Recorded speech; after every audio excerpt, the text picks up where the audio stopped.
Hello, welcome to the 14th episode of Rainbow Reflections Origins. This series will take a closer look at Rainbow Reflections, from its origins to fun facts and trivia.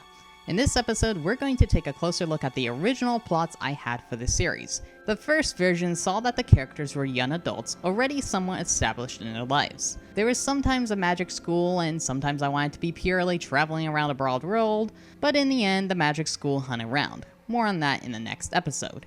Anyhow, the characters would either be trying to set up careers or trying to figure out what to do with their lives. In one version, they were in college, and I even came up with multiple degree programs and what classes would need to be taken for which program, and that was a nightmare. Anyhow, in terms of plots, the original plot went something like this. Hyaktu and the other adults had gone on a quest in their youth. The quest was helping a banished spirit named Fern find magical objects around the world, which would allow her to return to the spirit realm if the objects were collected and united with each other. But Fern was unable to touch the objects herself, and thus relied on others getting these objects for her. Unfortunately, the group of young adults quarreled with each other and went their separate ways, no longer trusting Fern or even each other after the drama that happened. In the end, Fern became isolated again, at least until years later when she comes across Zin and gets them to start the quest again with their friends. This version was originally going to be an animatic series consisting of 4 to 5 seasons, or, if I could manage it, an animated series.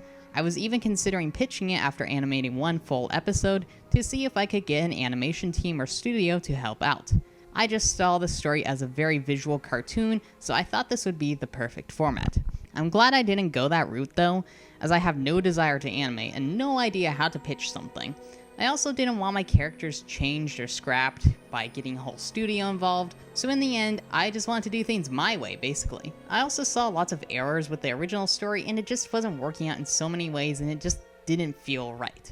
So I started over. I considered for a while having the characters in magic school, but I decided that'd be too much like Harry Potter. I therefore tried to make a comic version instead, making the adults into teens.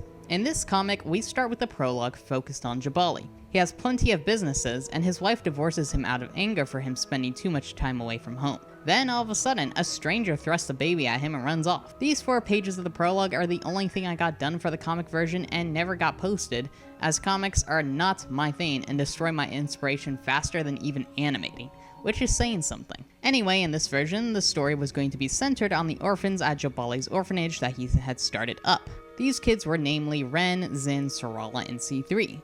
Mint was Jabali's kid in this version, with Jabali being a single parent.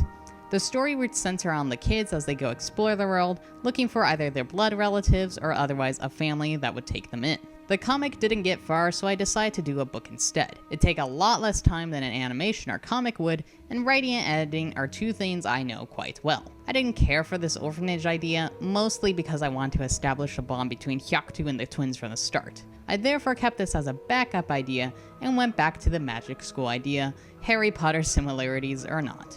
The final version is therefore the kids learning magic at school and soon adventuring out into the world to forge their own paths and discover their own identities. I won't say much more on it, but I definitely look forward to writing the story, and I really hope that all of you look forward to reading it.